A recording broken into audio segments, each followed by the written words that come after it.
بسم اللہ الرحمن الرحیم نحمده ونصلی ونسلم علی رسولہ الکریم وعلی آلہ الطیبین واصحابہ الطاہرین اما بعد۔ حضرات گرامی، ماہ رمضان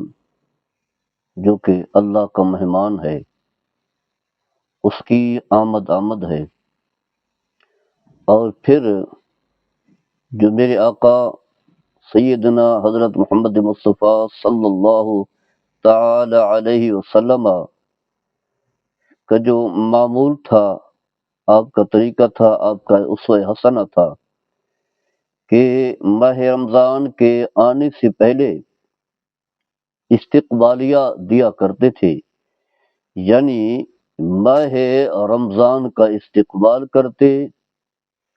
اور اس کی اہمیت کو بیان کرتے تاکہ لوگ اس کی تیاری میں لگ جائیں، اسے اہمیت دیں، اور پہلے سے ان کا ذہن بن جائے، مکمل تیاری ہو، اور جو ہی اللہ کا مہمان آئے تو پھر اس کی عبادت میں، اللہ کے ذکر میں، اور دن کو روزہ، رات کی نماز تراویح ادا کرنے میں کسی قسم کی کوئی کوتاہی نہ ہو۔ اس کی وجہ یہ ہے کہ ماہ رمضان کی اہمیت سے ہر شخص جو ہے واقف ہے، کیونکہ یہ شہر اللہ ہے، اللہ کا مہینہ ہے، اور اس مہینے کو باقی مہینوں پر اس طرح فضیلت حاصل ہے جیسا کہ اللہ تبارک و تعالیٰ کو باقی مخلوق پر فضیلت حاصل ہے۔ اور پھر آپ صلی اللہ تعالیٰ علیہ وسلم نے فرمایا کہ ماہ رمضان تمام مہینوں کا سردار مہینہ ہے، جیسے کہ جمعے کا دن باقی دنوں کا سردار دن ہے۔ تو استقبال کرنا میرے آقا صلی اللہ تعالیٰ علیہ وسلم کا طریقہ ہے، جیسا کہ ایک حدیث پاک میں آتا ہے، آپ صلی اللہ تعالیٰ علیہ وسلم نے فرمایا کہ ماذا یستقبلکم و ماذا تستقبلون، لوگو تمہیں معلوم ہے کہ کون تمہارا استقبال کر رہا ہے اور تم کس کا استقبال کر رہے ہو۔ جب آپ صلی اللہ تعالیٰ علیہ وسلم نے ارشاد فرمایا تو حضرت عمر بن خطاب رضی اللہ تعالی عنہ نے عرض کی، یا رسول اللہ صلی اللہ تعالی علیہ وسلم، کیا کوئی اللہ کی طرف سے وحی کا نزول ہو رہا ہے جس میں آپ فرما رہے ہیں کہ تم کس کا استقبال کر رہے ہو؟ تو آپ نے فرمایا کہ نہیں۔ عرض کی، یا رسول اللہ صلی اللہ تعالی علیہ وسلم، کیا کوئی کفار کے خلاف جنگ ہونے والی ہے؟ تو آپ صلی اللہ تعالی علیہ وسلم نے فرمایا یہ بھی نہیں ہے۔ تو عرض کی، یا رسول اللہ صلی اللہ تعالی علیہ وسلم، پھر کیا بات ہے؟ تو آپ نے فرمایا کہ ان اللہ یغفر فی اول لیلۃ من شہر رمضان، فرمایا کہ اللہ تبارک و تعالی ماہ رمضان کی پہلی رات کو، یعنی جو ہی ماہ رمضان شروع ہوتا ہے، ماہ رمضان کا چاند نظر آتا ہے، پہلی رات ہوتی ہے، تو اللہ تبارک و تعالی مغفرت فرماتا ہے کس کی؟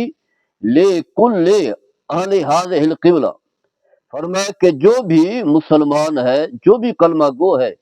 اللہ تبارک و تعالی اس کی مغفرت فرماتا ہے۔ گویا کہ ماہ رمضان کے آتے ہی اللہ تعالیٰ کی رحمت کے نزول کا سلسلہ شروع ہو جاتا ہے، اور بندوں کی مغفرت کا سلسلہ شروع ہو جاتا ہے۔ تو لہذا اس خوشی کا موقع ہے، ایک عظیم شان اللہ کا مہمان بن کر کے آنے والا ہے، تو اس کی تیاری بھی اس طرح کی جائے۔ حضرات گرامی، جیسا کہ ہم جانتے ہیں کہ ہمارا کوئی بڑا عظیم دوست ہو، محسن ہو، جس کے احسانات جو ہے بہت سارے ہوں،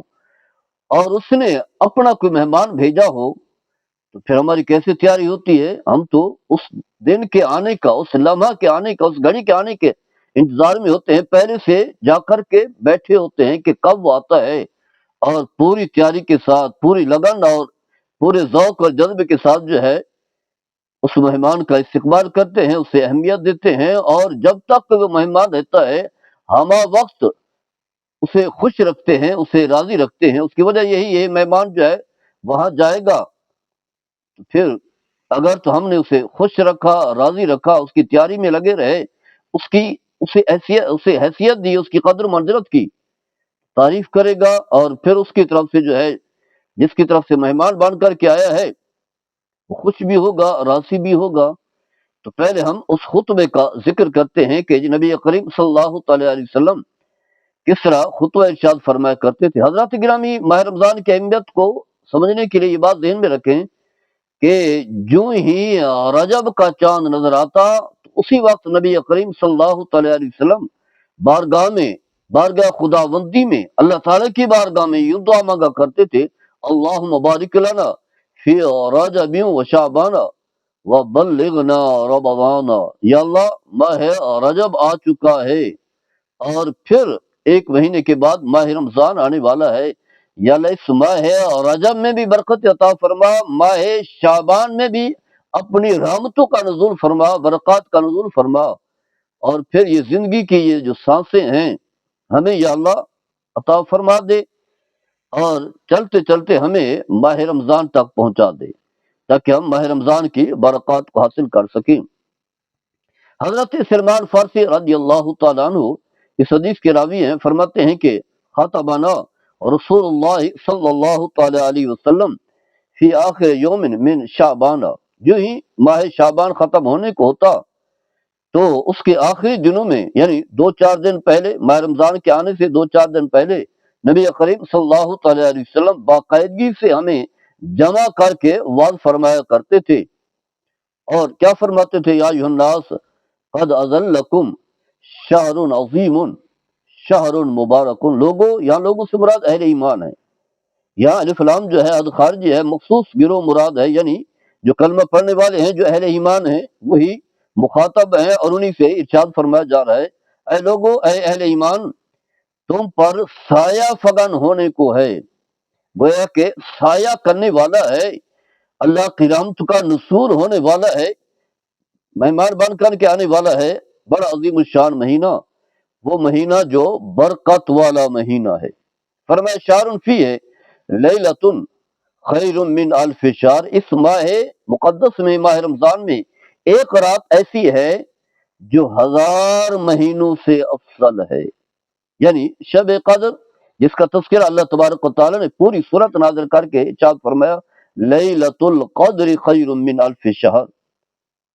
فرمایا کہ شب قدر 1000 مہینوں کی عبادات سے افضل ہے۔ گویا کہ شخص جو ہے زندگی بھر عبادت کرتا ہے،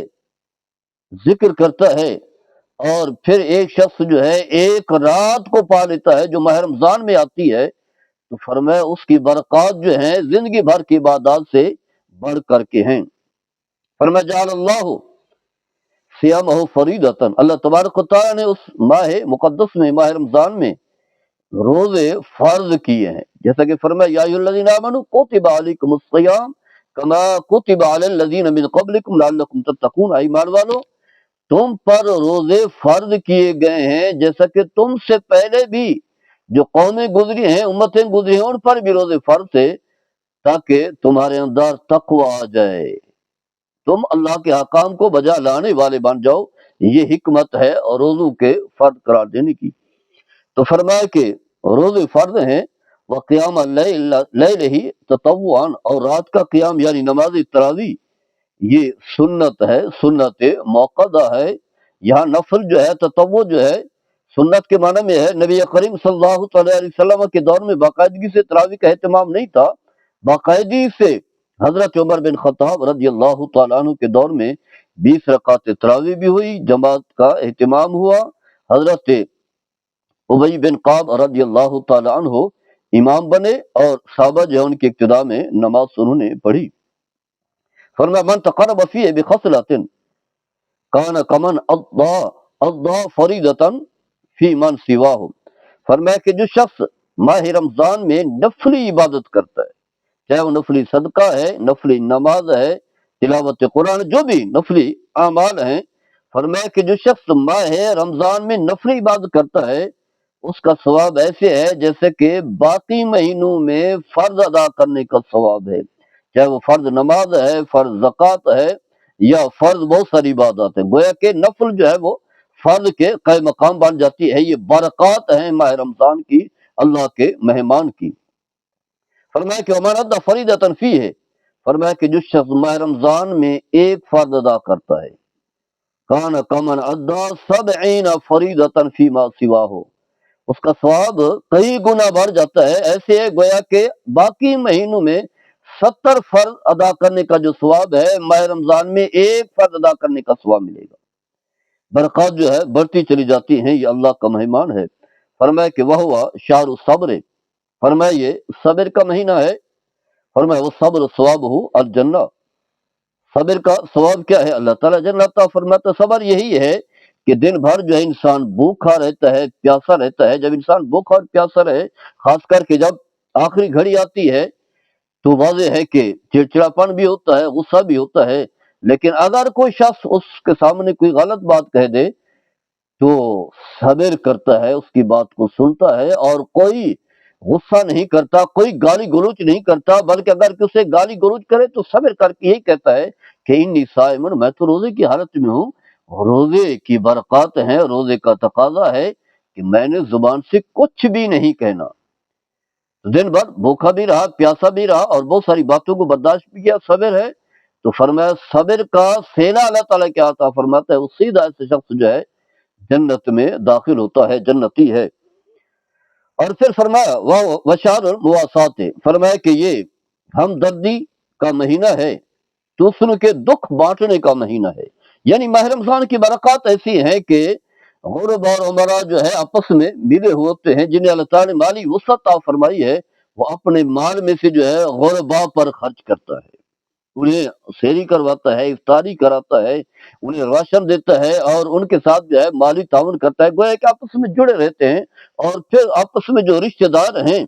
ان کے وہ بھی جڑے رہتے ہیں، صلہ رحمی کی جاتی ہے، گویا کہ نیکیوں کی برکات جو ہیں وہ شروع ہو جاتی ہیں۔ فرمایا شہر یزاد فیہ رزق المؤمن فیہ، فرمایا ایسا مہینہ ہے کہ جس میں مومن کا رزق بڑھا دیا جاتا ہے۔ اللہ تعالیٰ مالداروں کے رزق میں بھی اضافہ فرماتا ہے، اور اضافے کی بہت ساری صورتیں ہیں، ضروری نہیں ہے کہ مال جو ہے بڑھتا جائے، ویسے ہی مال بھی بڑھتا ہے، اور پھر جو ہے غربا کے مال میں بھی مال میں اضافہ ہوتا ہے، یہی عمرہ ان پر خرچ کرتے ہیں۔ فرمایا کہ من فطر فی صائمن، جو شخص ماہ رمضان میں کسی ایک روزے دار کو روزہ افطار کراتا ہے، کوئی بھی ہو، غریب ہو، امیر ہو، تندرست ہو، بیمار ہو، تندرست ہو یا رشتہ دار ہو، کوئی بھی ہو، کسی کو بھی روزہ افطار کراتا ہے بغیر کسی تخصیص امتیاز کے، تو فرمایا کانا مغفرۃ لذنوبہ وعتق رقبۃ من النار،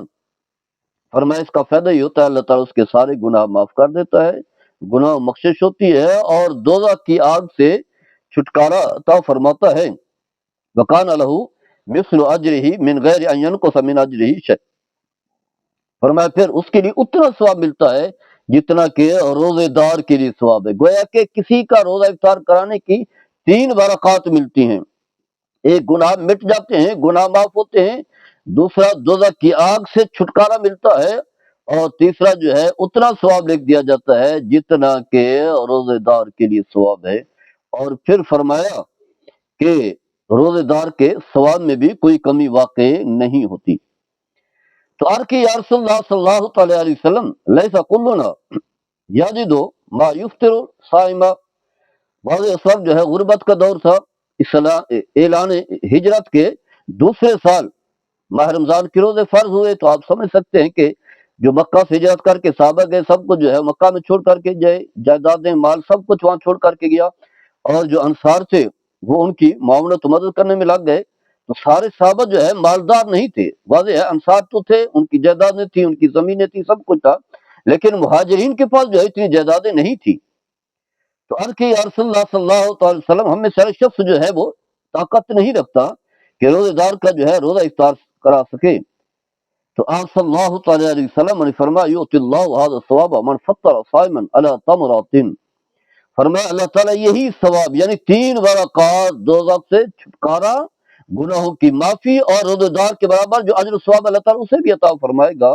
جو کسی روزے دار کو جو ہے ایک کھجور کھلا دیتا ہے، ایک کھجور کھلا دیتا ہے، اس کے لیے بھی اتنا ثواب ہے۔ یا فرمایا او شربت مائن او مذقۃ لبن، یا فرمایا کسی کو پانی پلا دیتا ہے، یا دودھ میں پانی ڈال کر کے یعنی لسی جو ہے پلا دیتا ہے، یعنی یہ نہیں کہ اتنا سارا خرچ کرتا رہے، اتنا بھی اگر کر دیتا ہے، تھوڑی سی ہمت کر کے کوشش کر کے گھر سے نکلتا ہے اور روزہ دار کا روزہ افطار کراتا ہے، چاہے کھجوریں لے کر کے جاتا ہے، پانی لے کر کے جاتا ہے، شربت لے کر کے جاتا ہے، دودھ لے کر کے جاتا ہے، دودھ بھی پانی ملا ہوا رسی نما، پھر بھی اللہ تعالیٰ جو ہے اسے اجر و ثواب عطا فرماتا ہے۔ اس کی وجہ یہ ہے کہ اللہ کی رحمت جو ہے پورے عروج پر ہے، اللہ کی رحمت کے دروازے کھلے ہوئے ہیں۔ فرمایا وَهُوَ شَهْرٌ أَوَّلُهُ رحمت، فرمایا کہ یہ وہ مہینہ ہے کہ جس کا پہلا اشرہ جو ہے وہ رحمت کا اشرہ ہے، اللہ تبارک و تعالیٰ کی طرف سے اور رحمتوں کا نزول ہوتا ہے، اور رحمتوں کا نزول ہوتا ہے۔ اور پھر فوسط مغفرت، جب دوسرا اشرہ شروع ہوتا ہے تو اللہ تبارک و تعالیٰ اپنے بندوں کی مغفرت فرماتا ہے، ان کے گناہوں کو معاف کرتا ہے۔ ویسے تو ہر رات جو ہے یہ سلسلہ شروع ہوتا ہے، بندوں کو جو ہے دوزخ کی آگ سے چھٹکارا مل رہا ہوتا ہے۔ فرمایا وآخر عتق من النار، اور جب آخری اشرہ شروع ہوتا ہے تو پھر دوزخ سے چھٹکارا۔ اب نامہ اعمال میں کوئی گناہ نہیں ہے، روزہ رکھنے والا، رات کو تراویح پڑھنے والا جو ہے سیدھا جنتی ہے، اب اس کا دوزخ میں جانا کچھ بھی نہیں ہوگا۔ فرمایا من خفف عن مملوکۃ فیہ، فرمایا کہ جو شخص اپنے ملازمین کے ساتھ جو ہے آسانی رکھتا ہے، یعنی اگر ان کی ڈیوٹی جو ہے 12 گھنٹے ہے تو کم کر دیتا ہے، 8 گھنٹے 10 گھنٹے یا اس سے بھی کم، یا زیادہ بوجھ نہیں ڈالتا ان پر کام میں، تو فرمایا کہ غفر اللہ لہ واتقہ من النار، اللہ تعالیٰ اس کی مغفرت فرماتے۔ ویسے ہے وہ مسلمان بھائی ہے، چاہے مسلمان نہ بھی ہو لیکن وہ ماتحت ہے تو اس کے لیے آسانی پیدا کرتا ہے، تو فرمایا اللہ تعالیٰ اس شخص کو دوزخ کی آگ سے چھٹکارا عطا فرماتا ہے اور اس کے گناہ بھی معاف کر دیتا ہے۔ فرمایا واستغفر فیہ من اربع خصال، فرمایا کہ 4 چیزیں جو ہیں وہ کثرت کے ساتھ کریں، کثرت کے ساتھ۔ فرمایا تردون بہما ربکم، فرمایا اس سے جو ہے تم اپنے اور رب کی خوشنودی کو پالو گے، اللہ کا قرب حاصل ہوگا، اللہ کی رضا جو ہے وہ حاصل ہوگی۔ دو یعنی ایسی ہیں خصلین تردون فیہما اور ربکم، دو ایسی ہیں کہ جس سے تم اپنے رب کو راضی کرو گے، وخصلین الی غنا بکم عنہما، فرمایا دو ایسی ہیں کہ جن کے بارے میں تمہیں کوئی چھٹکارا ہی نہیں ہے، یعنی تمہاری وہ ضرورت ہے، حاجت ہے، اس کے بغیر تم نہیں رہ سکتے۔ فرمایا فما خصلتان اللتان ترضون بہما ربکم، فرمایا دو خصلتیں جس کے ذریعے سے تم اپنے رب کو راضی کرتے ہو، وہ کیا ہے؟ شہادت اللہ الہ الا اللہ، اس بات کی گواہی دینا کہ اللہ کے سوا کوئی عبادت کے لائق نہیں ہے، وَتَسْتَغْفِرُونَهُ، اور اس کی بارگاہ میں اپنے گناہوں کی معافی مانگنا، یعنی کثرت کے ساتھ جو ہے اللہ تعالیٰ کی تعریف و توصیف ہو، اللہ کا ذکر ہو، یاد الہی ہو اور استغفار ہو، اپنے گناہوں کی معافی مانگی جائے، اس سے جو ہے اللہ تعالیٰ جو ہے وہ راضی ہوگا۔ فرمایا وما خصلتان اللتان لا تمسن بکم عنہما، فرمایا کہ دو خصلتیں ایسی ہیں کہ جس کی تمہیں جو ہے وہ حاجت و ضرورت ہے، وہ یہ ہے کہ فتسأل اللہ الجنت، اللہ سے تم جو ہے جنت کے طلبگار رہو، اور وتعوذون به من النار، اور دوزخ کی آگ سے چھٹکارا جو ہے طلب کرو، یہ بھی تمہاری ضرورت ہے، جنت میں جانا جو ہے ہر مسلمان کی خواہش طلب ہے، اور دوزخ کی آگ سے چھٹکارا، اس سے پناہ مانگنا بھی ہر مسلمان کی حاجت و ضرورت ہے۔ تو فرمایا ومن اسقى صائما، فرمایا کہ جو شخص کسی روزے دار کو پلاتا ہے، شربت پلاتا ہے، دودھ پلاتا ہے، فرمایا سقاہ اللہ من حوضی شربتا لا یظمأ، اللہ تعالیٰ جو ہے اسے حوض کوثر سے، میرے حوض کوثر سے، جہاں آپ تشریف فرما ہوں گے، آپ جو اپنے امتیوں کو پلائیں گے، فرمایا اللہ تعالیٰ اسے پلائے گا اور اتنا عطا فرمائے گا کہ ابھی کبھی اسے جو ہے پیاس نہیں ہوگی، حتی یدخل الجنہ، یہاں تک کہ وہ شخص جو ہے جنت میں داخل ہو جائے۔ یہ حدیث مشکات المصابیح میں ہے، ترغیب و ترہیب میں بھی، اور باقی کتب حدیث بھی حدیث جو ہے موجود ہے۔ تو نبی کریم صلی اللہ علیہ وسلم باقاعدگی سے خطبہ ارشاد فرمایا کرتے تھے تاکہ لوگوں کے ذہن بن جائیں، پہلے سے تیاری ہو جائے، اور ماہ رمضان کے آتے ہی جو ہے روزہ رکھنا شروع کر دیں گے۔ اور یہی اسلاف کا طریقہ بھی تھا،